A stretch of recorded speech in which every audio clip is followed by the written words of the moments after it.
નમસ્કાર, day special કાર્યક્રમમાં હું ધ્વની આપનું સ્વાગત કરું છું। ડે સ્પેશિયલ કાર્યક્રમમાં આપણે રોજ અલગ વિષય સાથે મળતા હોઈએ છીએ અને તે વિષય પર નિષ્ણાંતો સાથે ચર્ચા કરતા હોઈએ છીએ। દર્શક મિત્રો, જો વાત કરીએ તો ગુજરાતી ગીતોની જાણીતી ગાયિકા એવી કિંજલ દવે અત્યારે વિવાદમાં જોવા મળી રહી છે, કારણ કે ખાસ કરી અને ચાર બંગડીવાળી ગાડી આ ગીતથી કિંજલ દવે ઘણા ફેમસ થયા હતા, પરંતુ આ ગીતને લઈને જ તેઓ વિવાદમાં સપડાઈ ગયા છે। અને વિવાદ શું છે લગભગ મોટે ભાગે દરેક લોકોને ખ્યાલ હશે। એ જે ગીત ગાવામાં આવ્યું હતું કિંજલ દવે દ્વારા, એ પોતાનું નહીં પરંતુ તે ઓસ્ટ્રેલિયાના કાઠિયાવાડી કિંગનું હોવાનું તે કાઠિયાવાડી કિંગે અહીંયા દાવો કર્યો છે અને આને લઈને આખી મેટર કોર્ટમાં જઈ ચડી હતી। સાથે જ જો વાત કરવામાં આવે તો અમદાવાદની કમર્શિયલ કોર્ટે આ વિવાદને લઈને કહેવામાં આવ્યું હતું કે આ ગીત ઇન્ટરનેટ પરથી હટાવી લેવામાં આવે, ત્યારે આજે નિર્ણય આપવામાં આવ્યો હતો કમર્શિયલ કોર્ટ દ્વારા, તેને કિંજલ દવે દ્વારા હાઈકોર્ટમાં પડકારવામાં આવ્યો હતો, જેની સુનાવણી આજે હતી, પરંતુ હવે તે સુનાવણી કાલ પર ગઈ છે અને આવતીકાલે તેને લઈને સુનાવણી કરવામાં આવશે।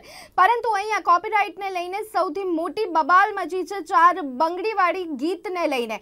ખાસ આજે આપણે આ જ મુદ્દા પર ચર્ચા કરી રહ્યા છીએ અને અત્યારે હાલ ચર્ચામાં મારી સાથે જોડાયા છે કેતના બાબરિયા, કે જેઓ ઇન્ટેલેક્ચ્યુઅલ પ્રોપર્ટીના એડવોકેટ છે, અને સાથે જ મારી જોડે સ્ટુડિયોમાં ઉપસ્થિત છે જાણીતા ગાયક એવા અરવિંદ વેગડા। બંનેનું અમારા સ્ટુડિયોમાં સ્વાગત છે। અરવિંદજી, આપનાથી શોની શરૂઆત કરવા માંગીશ। ખાસ કરી અને એક ગાયક કે જે ઘણી બધી મહેનત કરતા હોય છે અને ત્યાર પછી આ રીતનો વિવાદ જોવા મળતો હોય છે કિંજલ દવેના ગીતને લઈને, જે અત્યારે હાલની પરિસ્થિતિ ઊભી થઈ છે। બીજી બાજુ કાઠિયાવાડી કિંગ ગીત પોતાનું હોવાના દાવા કરી રહ્યા છે। કેવી રીતના જોઈ રહ્યા છો એક સિંગર તરીકે આ વિવાદને આપ? આપણે કદાચ કોઈ પણ ગીતની વાત અત્યારે બાજુમાં મૂકીએ, પરંતુ એક વાત એ છે કે કોઈ પણ કલાકાર જ્યારે મહેનત કરીને કોઈ કૃતિ ઊભી કરતો હોય છે, એ કલાકાર કોઈ પણ હોઈ શકે, જો સિનેમેટોગ્રાફર હોઈ શકે, રાઇટર હોઈ શકે, જો એ કંઈક લખતો હોય એ પણ હોઈ શકે, એ ગાયક હોઈ શકે, એ લિરિક્સ રાઇટર હોઈ શકે, એક્ટર હોઈ શકે। આ બધી જ રીતની જે પણ કોઈ કલા હોય છે અને એ કલા પોતે ઘણી બધી મહેનત કરીને એ લોકો સાધતા હોય છે અને કોઈ પણ વસ્તુને કહેવાય છે કે એની પાછળ એક સખત પરિશ્રમ લાગતો હોય છે। આજે એ ગીત બનાવવું, એ ગીતને એની પાછળ ઘણો બધા વર્ષોની મહેનત હોય ત્યારે પર્ટિક્યુલરલી ગીત બનતું હોય છે કે કૃતિ બનતી હોય છે, પરંતુ જ્યારે એ કૃતિ મૂક્યા પછી જ્યારે કદાચ કોઈ એની એ કૃતિની કદાચ ચોરી થાય અથવા તો પછી આવું ક્યારે પણ બને અને બીજા એ કૃતિ પરથી ડાયરેક્ટ સીધું કોઈ ગીત બનાવતા હોય તો એ ખરેખર મુશ્કેલીની બાબત છે, કારણ કે એ કલાકારને અન્યાય થયો ત્યાં। બેન કિંજલ દવે અને જે ભાઈનો જે અત્યારે વિવાદ છે એ તો કોર્ટ નક્કી કરશે એ લોકો પુરાવાના આધારે, પરંતુ કહેવાનો મતલબ એ છે કે જો ખરેખર એમાં જો પુરવાર થાય અને જો આ પ્રકારનું કદાચ સામે આવે તો કદાચ ભવિષ્યમાં હું એક વાતને એ રીતે જોઉં છું કે આવનારા વર્ષોમાં જો આ પ્રકારે જો કોઈ કલાકારે મહેનત કરી હોય તો એને એનો ન્યાય મળે એ ખૂબ જ જરૂરી હોય છે। અને હંમેશા આજે કદાચ આ વિવાદ થયો છે તો કદાચ એ કોર્ટમાં ગયેલું છે તો સત્યની ચકાસણી થશે અને દરેક બંને પક્ષ પાસે એના પુરાવા હશે। મને પણ ઘણા વખતથી આ બંને ગીતો મેં જોયેલા હતા, પરંતુ આપણે એક્ઝેક્ટલી ન કહી શકીએ કે એક્ઝેક્ટલી શું છે, પરંતુ કહેવાનો મતલબ એ છે કે કલાકારની કૃતિ જ્યારે ચોરવામાં આવે, આપણે વાહન ચોરી થતું હોય તો આપણે તરત જ એની પર કોઈ પણ એક્શન લઈ લેતા હોય છે કે ઘરમાં કોઈ પણ ચોરી થતી હોય તો એક્શન લઈ લેતા હોય, બીજી બધી ચોરી થતી હોય ત્યારે એને પકડાય ત્યારે એની પાસે એક્શન લેતા હોઈએ છીએ। તો પછી કોઈ પણ આવી જે ઇન્ટેલેક્ચ્યુઅલ પ્રોપર્ટી કે ગીત છે કે કોઈ કોઈ પણ એના સિમિલર કોઈ પણ વસ્તુ જે હોય તો એની ચોરી થવી જોઈએ, અને એ ચોરી થાય ત્યારે એ ખરેખર મુશ્કેલી થતી હોય છે જે મેઇન એનો ક્રિએટર હોય છે ને। જી બિલકુલ। કેતનાજી આપણી સાથે છે, ઇન્ટેલેક્ચ્યુઅલ પ્રોપર્ટીના એડવોકેટ, તે આપણને વધારે સારું કહી શકશે। ખાસ કરી અને જે ઇન્ટેલેક્ચ્યુઅલ પ્રોપર્ટી માટે જે કોપીરાઇટ્સ લો છે તેને અહીંયા આપ કેવી રીતે સમજાવવા માંગશો? બેઝિકલી જેમ અરવિંદભાઈએ કીધું કે બીજી કોઈ પ્રોપર્ટીની ચોરી થતી હોય અને આપણે એક્શન લેતા હોય તો આ પણ એક ઇન્ટેલેક્ચ્યુઅલ પ્રોપર્ટી છે, એક જાતની પ્રોપર્ટી જેને આપણે જોઈ નથી શકતા। એ ઇન્ટેલેક્ચ્યુઅલ પ્રોપર્ટી જે કોઈની જ્યારે હોય અને એના માટે જો એક્શન લેવાના જરૂરી હોય અને કોઈએ ચોરી કર્યું છે આપણને જાણ થાય ત્યારે દરેક વ્યક્તિએ પોતપોતાની ઇન્ટેન્જિબલ એટલે કે ઇન્ટેલેક્ચ્યુઅલ પ્રોપર્ટીને માટે આ પ્રકારના એક્શન લેવા જ જોઈએ, કારણ કે એ એનું તો ઠીક છે, સાથે દેશની પણ આમાં છે કે એ દેશની પ્રોપર્ટી, ઇન્ટેલેક્ચ્યુઅલ પ્રોપર્ટી એ દેશની પ્રોપર્ટી પણ છે, ખાલી વ્યક્તિગત પ્રોપર્ટી નથી। એટલા માટે એ ઇન્ટેલેક્ચ્યુઅલ પ્રોપર્ટી માટે પણ એક્શન લેવા જ જોઈએ। અને કોપીરાઇટ એક્ટ ઇન્ટેલેક્ચ્યુઅલ પ્રોપર્ટી માટે સ્પેસિફિકલી 4 પ્રકારના એક્ટ બનેલા છે અને કોપીરાઇટ એક્ટ એમાંનો સ્પેસિફિક એક્ટ છે જે આ પ્રકારની ચોરીને બચાવી શકે છે અને એના માટે એક્શન લેવામાં મદદ પણ કરી શકે છે। જી, અરવિંદજી, અહીંયા જ્યાં સુધી કલાની વાત થતી હોય અને ખાસ કરી અને જ્યારે આ કિસ્સા પરથી આપણે વાત કરી રહ્યા છે ત્યારે અત્યારે ખાસ જો ગીતની વાત કરી લેવામાં આવે તો કદાચ અત્યારે દરેક લોકોને ફટાફટ સફળતા જોઈએ છે, એક રાતમાં જ સફળ થવું છે અને ખૂબ જ નામ કરવું છે, એના માટે ચાહે રસ્તો કોઈ પણ અપનાવી લઈએ, એક આ જે નીતિ અત્યારે લોકોમાં જોવા મળી રહી છે એ બાબતે આપનું શું કહેવું છે? પછી સામાન્ય માણસ હોય કે પછી કોઈ કલાકાર કેમ ના હોય? બેઝિકલી એવું છે કે ડર ન હોય. જ્યારે ઇન્ટેલેક્ચ્યુઅલ પ્રોપર્ટી વિશે કોઈ કદાચ બની શકે કે 80 થી 90% કલાકારો જાણતા જ નથી કે આ શું છે, આવો કોઈ પ્રકારનો કોઈ લો છે કે નહીં, આ લોના બેનિફિટ શું છે, આ લોના મુશ્કેલીઓ શું છે. એટલે ઘણી બધી વસ્તુ કલાકારને ખબર જ નથી કે આ વસ્તુ શું કરવી જોઈએ. એટલે એના માટે તો એક જ છે કે ભાઈ આવું કંઈ છે તો આપણે પણ એના પરથી બનાવી જઈએ. બોણી બામણીના ખેતર જેવી વાત છે. મને ખબર છે કે જ્યારે આ ભલામોરીનામાં ભાઈ આજે એક ભવાઈનો એક વિષયને લઈને અમે લોકોએ આ ગીત એક ડેવલપ કર્યું હતું, એક અલગ જ પ્રકારની રચના અલગ રીતે અમે લોકોએ આપી હતી. અને એ જ્યારે આપી પછી એના પછી એ ટાઇટલના કદાચ અમને પણ ખબર નથી કે 500 થી 1000 જેટલા ગીતો અલગ અલગ લોકોએ બનાવ્યા છે. કદાચ એ તો ધ્યાનમાં પણ નહીં આવતા, કારણ કે એનું કોઈ ઓર્ગેનાઇઝ સેક્ટરનું કોઈ માર્કેટ નથી. હવે જ્યારે ડિજિટલ માર્કેટ આવ્યું ત્યારે એક ઓર્ગેનાઇઝ સેક્ટર થયું. ડિજિટલ પ્લેટફોર્મ આવ્યું ત્યારે યુટ્યુબ કે બીજા જે પણ એના સિમિલર જે પણ સોશિયલ મીડિયાના જે પ્લેટફોર્મ છે ત્યાંથી તરત જ તમને ખબર પડી જાય કે ભાઈ આ એ લોકો કદાચ બીજી કોઈ આ રીતનું હોય તો તરત એ લોકો સ્ટ્રાઇક મૂકતા હોય. આ બધી પરિસ્થિતિ હવે બધી ઘણા વખતથી એ એપ્લિકેબલ થઈ ગઈ છે. પરંતુ જ્યારે આ પ્રકારની કોઈ પણ વસ્તુ બનતી હોય છે ત્યારે કહેવાનો મતલબ કે બહુ જ ઇઝીલી લોકોને શું છે કે ડિજિટલ યુગમાં બધાને એમ થાય છે કે હું ઘરે ઘરે પહોંચી જાઉં, હું ઘરે ઘરે પહોંચીને સફળ થઈ જાઉં. પરંતુ સફળતા પાછળ ઘણા બધા વર્ષોની મહેનત લાગતી હોય છે. એ મહેનત જે કરવી પડે તો કરવી જ પડતી હોય છે, એની પાછળ સમય આપવો પડે તો સમય આપવો જ પડતો હોય. કોઈ પણ સફળતા આમાં શું છે, બે પ્રકારની કે ફેમ હોય છે અને એક સક્સેસ હોય છે. ફેમ તમને રાતોરાત મળતી હોય છે. એ ફેમ કેવી રીતે મળી, શું હોય એ નથી ખબર, પણ સક્સેસ મેળવવાની વાત એટલે કે સફળતા મળે એ ક્યારે મળતી હોય છે જ્યારે એનો લાંબો સમય એની પાછળ તપશ્ચર્યા કરી હોય ત્યારે જઈને મળતી હોય. આજે અમને ખબર છે કે ભાઈનું જે ગીત બન્યું, મારા ઘણા બધા મિત્રો અમારી સાથે છે કે ધ્રુવલભાઈ સોદાગર અમારી સાથે, દીપકભાઈ હતા, આ બધા જ લોકો તમે કહેતા કે ભાઈ રાત દિવસ મહેનત કરી અને એક આ કૃતિ ઊભી કરી હતી અને 1.5 વર્ષની મહેનત પછી આ લોકો સુધી પહોંચી હતી. જ્યારે એ કૃતિ પણ જ્યારે રામલીલા જેવા ખૂબ જ મોટા ગજાની જે ફિલ્મ હતી એની અંદર સીધી ઉઠાંતરી થઈ જતી હોય ને ત્યારે કલાકારને ખરેખર નુકસાન એટલે ખૂબ જ તકલીફ થતી હોય છે, કારણ કે એની પાછળ એના વર્ષોની મહેનત થતી હોય. એટલે રાતોરાત સફળતા કોક એમ લાગે કે આના પરથી અમે રાતોરાત સફળ થઈ જઈશું, અને એ જે શોર્ટકટ અત્યારે જે બની રહ્યો છે અને બહુ જ બધા એના વર્ઝન્સ બનતા હોય છે. આઈસીટ થઈ કે ભાઈ તમે તમારી મૌલિક કૃતિ કરો અને તમે જાતે સફળ થશો તો એ સફળતાનો તમને આનંદ મળશે. જી બિલકુલ. અરવિંદજી, અહીંયા આપનો પણ આ અનુભવ રહ્યો છે અને ત્યારે ચોક્કસ પ્રશ્ન એ થાય કે કોપીરાઇટ્સ જે ખાસ કરી અને લો આપણા ત્યાં છે, શું એનો અમલ નથી થતો એટલા માટે આટલો છૂટો દોર મળી ગયો છે? સમય ખૂબ જ લાગતો હોય છે. આજે મારી પોતાની વાત કરું, હું કાયદાને એ નથી કહેતો કે ભાઈ આ નથી જ ચાલતું કે આ વસ્તુ નથી થતું, કદાચ મારી સમજમાં કદાચ ફેર હોઈ શકે, પરંતુ કહેવાનો મતલબ એ છે કે આજે જ્યારે અમે ગીત બનાવ્યું તો સૌથી પહેલાં એને કોપીરાઇટ જે છે એમાં સૌથી પહેલાં એને રજિસ્ટર્ડ કરાવવું પડે. એ રજિસ્ટર્ડ થાય ત્યારે તમને એનો ઓફિશિયલ કોપીરાઇટ મળતો હોય છે. એ પ્રોસેસ ખૂબ જ લાંબી હોય છે.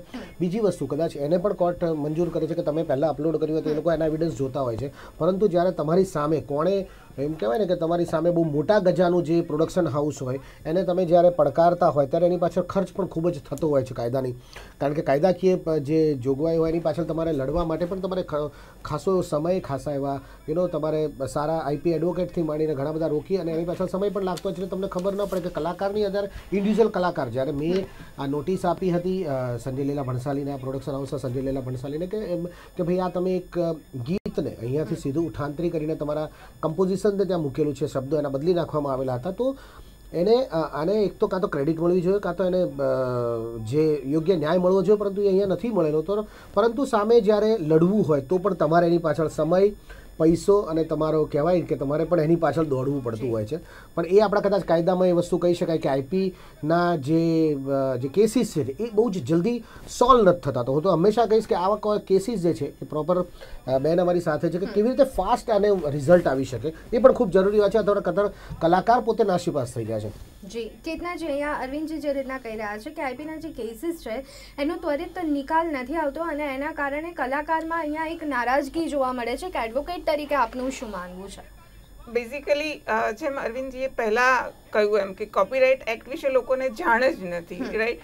એકચ્યુઅલી કોપીરાઇટ એક્ટ બહુ જૂનો છે. આપણે ત્યાં એમ કહીએ કે ગાંધીજીની આત્મકથા જે હતી એનો પોતાનો બી કોપીરાઇટ લીધેલો હતો. હવે જો એ જમાનામાં કોપીરાઇટ એક્ટ ભારતમાં હોય તો અત્યારે તો સ્વાભાવિક છે એ ચાલતો જ હોય, બરાબર છે. પણ એ વખતે જેમ લેવાયો હતો, કેમ કે એ વખતે લોકોને ગાંધીજી પોતે પણ વકીલ હતા અને એમની સાથે સરદારજી એ પણ વકીલ હતા, એમને એ વસ્તુની ખબર હતી કોપીરાઇટ. આજના લોકોને ખબર નથી એવું નથી, પણ એ ફક્ત એક પ્રકારના જેને કહેવાય ને કે પુસ્તક અને એ બધાને જ કોપીરાઇટ માને છે, પોતાની કલાને કોપીરાઇટ તરીકે નથી લેતા. એ લોકોનું કહેવું મતલબ સાથે એ પણ હોય છે કે કોપીરાઇટમાં તો કેટલો ખર્ચો થશે, પાછું એમાં એ લોકોને એક બીક પણ હોય છે વકીલ પાસે જવું એટલે વધારે ખર્ચો થશે લાઈક દેટ, અને પાછું એમને એ પણ નથી ખબર, સમજ્યા હવે આ તો કોપીરાઇટમાં કંઈ હોતું નથી એમ, અને એ પ્રકારે એ લોકોને એ વસ્તુની જાણકારી પણ નથી હોતી કે આ કરવું જોઈએ કે ના કરવું જોઈએ. પ્રોપરલી એ લોકો પ્રોપર એડવોકેટની એડવાઇસ પણ નથી લેતા. ના, ચોક્કસ વાત છે તમારી. અને એની પાછળના મને ખ્યાલ છે કે કોપીરાઇટ કેસીસમાં જ્યારે પણ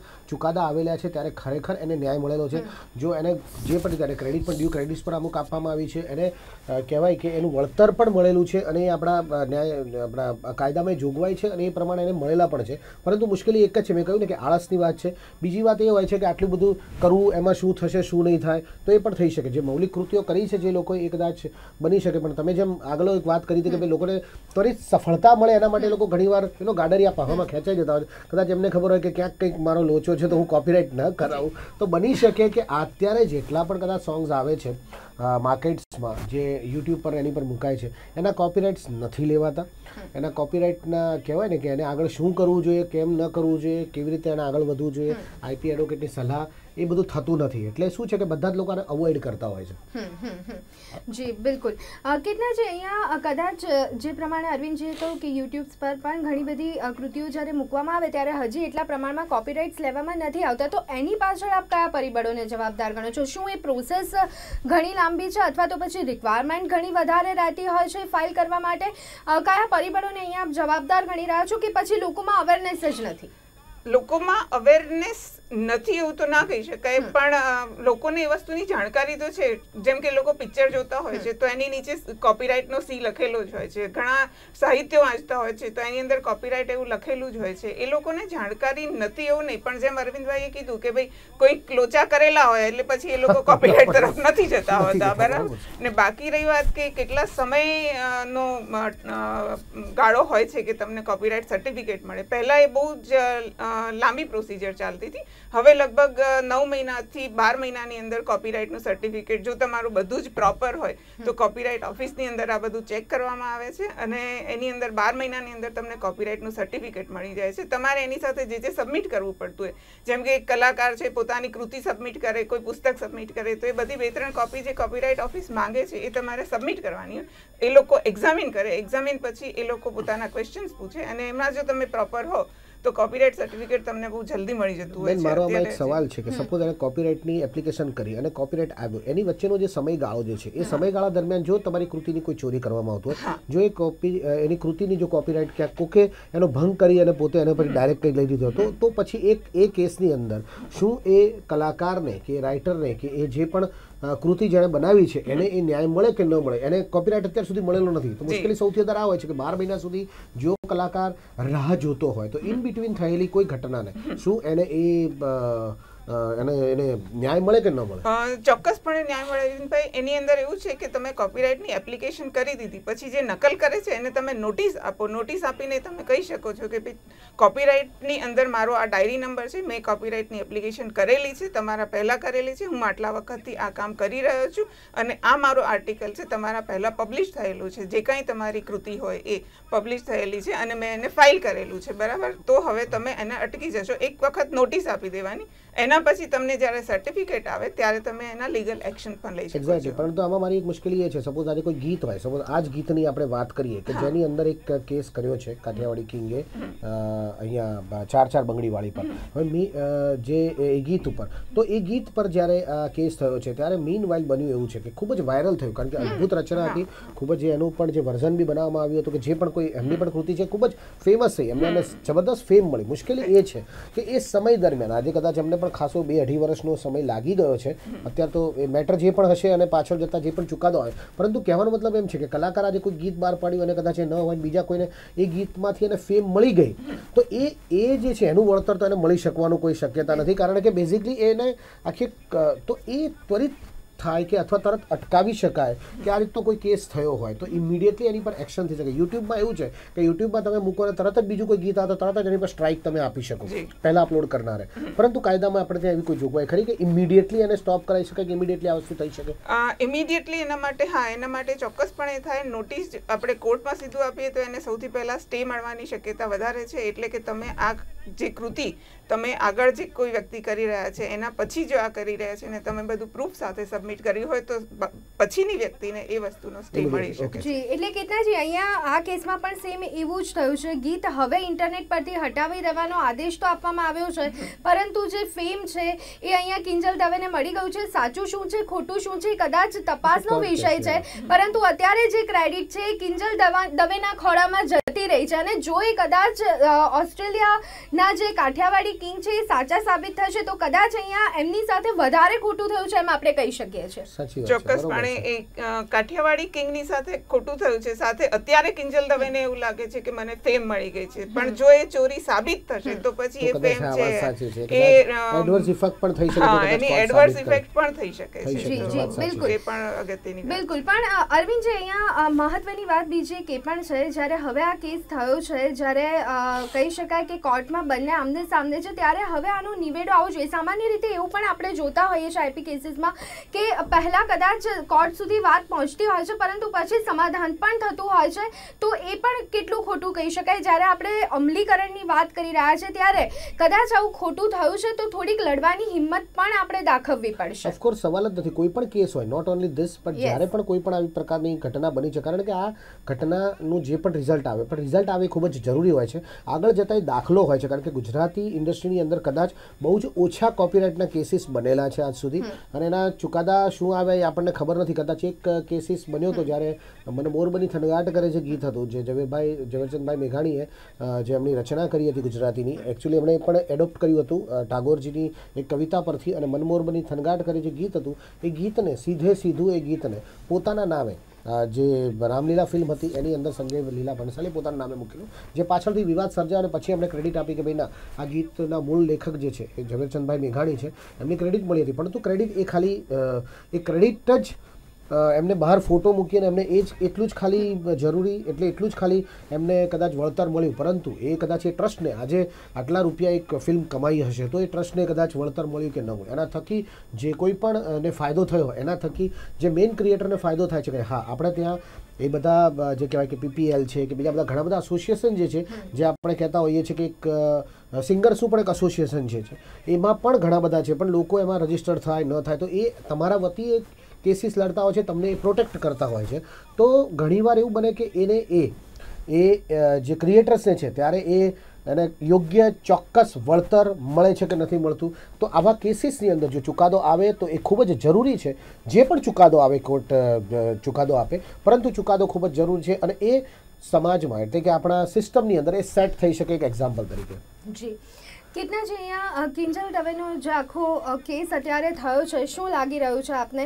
અહીંયા અત્યારે હાલ તો ઇન્ટરનેટ પરથી હટાવી દેવા માટે આદેશ કર્યો છે અમદાવાદ કમર્શિયલ કોર્ટે. હાઈકોર્ટ શું લાગે છે કે હાઈકોર્ટની સુનાવણીમાં કયા કયા ઉલ્લેખો અથવા તો આદેશો કરવામાં આવશે? અત્યારની શક્યતાઓ આપને શું લાગી રહી છે?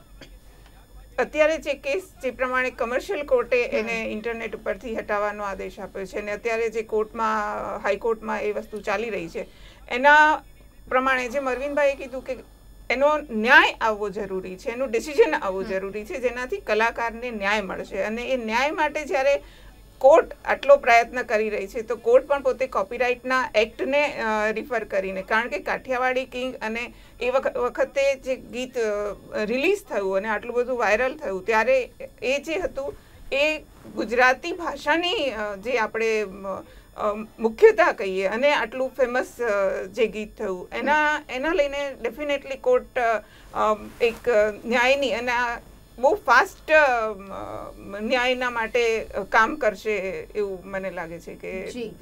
કેટલા જ અહીંયા પ્રશ્ન એ છે કે અગર જો કિંજલ દવે ખોટા સાબિત થાય છે તો પછી ગીત કેટલું ફેમસ થયું છે એને ધ્યાને રાખી અને પછી આદેશ કરવામાં આવશે કે કેમ? ગીત કેટલું ફેમસ થયું છે એ તો બરાબર છે, પણ સાથે કેટલા વખતથી અને કોણે આ લખ્યું છે એના બધા પ્રૂફ જો કાઠિયાવાડી કિંગ પાસે હશે કે આટલા વખતથી આ લખેલું છે અને કિંજલ દવેએ પોતે ક્યારથી લખેલું છે અને કેટલા વખતથી આ ચાલી રહ્યું છે, ડેફિનેટલી હંમેશા જે કોર્ટ છે એ પ્રૂફ સપોર્ટના આધારે જ કામ કરે છે. એટલા માટે એ બંને પોતપોતાના કેવા સપોર્ટ સબમિટ કર્યા છે એ ખૂબ અગત્યનું છે કે કાઠિયાવાડી કિંગે પોતાના કેટલા સપોર્ટ સબમિટ કર્યા છે કે કેટલા જૂના છે અને કિંજલ દવેએ કેટલા સબમિટ કર્યા છે પોતે કેટલા જૂના છે. અરવિંદજી, અન્ય કાયદાઓની જેમ ક્યાંક આમાં પણ આપણે જોઈ શકીએ છીએ કે કાયદાઓ તો કડક છે, કાયદાઓ તો સખત છે, પરંતુ છટકબારીઓ પણ એટલી બધી છે. ત્યારે અહીંયા કદાચ કાયદા થોડા કડક બને અથવા તો અમલવારી સરસ રીતે થાય એ અહીંયા પણ જરૂરી બની જાય છે. એક ગાયક તરીકે આપનું શું માનવું છે આ બાબતે? હું તો હજુ પણ એ જ વસ્તુ કહીશ કે કોઈ પણ આ પ્રકારનો જો મુદ્દો હોય, આ પ્રકારનો જો કોઈ કેસ હોય તો એનો નિકાલ ખૂબ જ ત્વરિત થાય, ફાસ્ટ થાય તો કદાચ બની શકે કે એવો ચાન્સ જ ન મળે કે એની અંદર છીંડા તમે શોધી શકો, એવો ચાન્સ જ ન મળે કે એની અંદર કોઈ મેનિપ્યુલેશન્સ કરવાના તમે તમને સમય મળી શકે અને નામદાર જે કોર્ટ જે છે એને તમે ગેરમાર્ગે દોરી શકો. જો હું તો કહું છું કે દરેક આજે કદાચ આટલો ફાસ્ટ નિર્ણય હોય, આજે પણ કદાચ એમણે કેસ કર્યો, આપણને ખબર નથી કેટલા સમય પછી એમને આ ડિસિઝન મળ્યું હતું, પરંતુ કહેવાનો મતલબ એ જ છે કે આનો જો ઝડપથી નિકાલ આવે ને તો કદાચ આ જે છટકબારી કહી શકો કે કારણ કે કાયદો છે એની અંદર ઘણી બધી ઇન્ટરપ્રિટેશન્સ થતા હોય છે, એને કેવી રીતે લેવામાં આવે છે અને એની સામે જે પ્રમાણે બહેને કહ્યું કે તમે કેવા કાગળિયા સબમિટ કરો છો, કારણ કે કોઈ પણ વસ્તુના ડોક્યુમેન્ટેશન જો પ્રોપર હોય તો મને નથી લાગતું કે એની અંદર ન્યાય મળવાનું કે ખોટો નિર્ણય થાય એવી કોઈ જગ્યા હોઈ શકે. કોઈ પણ પક્ષમાં થાય, જે કિંજલબેન તરફ થાય કે ભાઈ કાઠિયાવાડી કિંગ તરફ થાય, કહેવાનો મતલબ એમ છે કે બંનેના પક્ષો પ્રોપર મુકાય, પરંતુ ફાસ્ટ થાય, તરત થાય કે જેથી કરીને આની અંદર બીજો કોઈ ચાન્સ ન મળે અને તરત જ આ એક્ઝામ્પલ સેટ થાય તો કદાચ આગળના સમયમાં બીજા જે કલાકારોને એને યોગ્ય ન્યાય મળે, ખૂબ જ જરૂરી છે. જી બિલકુલ. તો દર્શક મિત્રો, કિંજલ દવેનું ગીત 4-4 બંગડીવાળી ગાડી અત્યારે હાલ ઇન્ટરનેટ પર બંધ જોવા મળી રહ્યું છે, પરંતુ આને જ હાઈકોર્ટમાં પડકારવામાં આવ્યું છે કિંજલ દવે દ્વારા. અમદાવાદ કોમર્શિયલ કોર્ટનો આ ચુકાદો હતો, ત્યારે આ ચુકાદાને અત્યારે કિંજલ દવે હાઈકોર્ટમાં પડકાર્યું છે, જેની સુનાવણી આજે થવાની હતી, પરંતુ આવતીકાલ પર તે ફેસલો ગયો છે. ત્યારે આ જ મુદ્દે અત્યારે હાલ આપણે ચર્ચા કરી અને આ ચર્ચામાં અત્યારે મારી સાથે જોડાયા હતા કેતના બાબરિયા અને અરવિંદ વેગડા. બંનેનો ખૂબ ખૂબ આભાર. Thank you. તો દર્શક મિત્રો, ડે સ્પેશિયલ કાર્યક્રમમાં અત્યારે બસ આટલું. આવતીકાલે નવા વિષય સાથે ફરી એક વખત મળીશું. રજા આપશો. નમસ્કાર.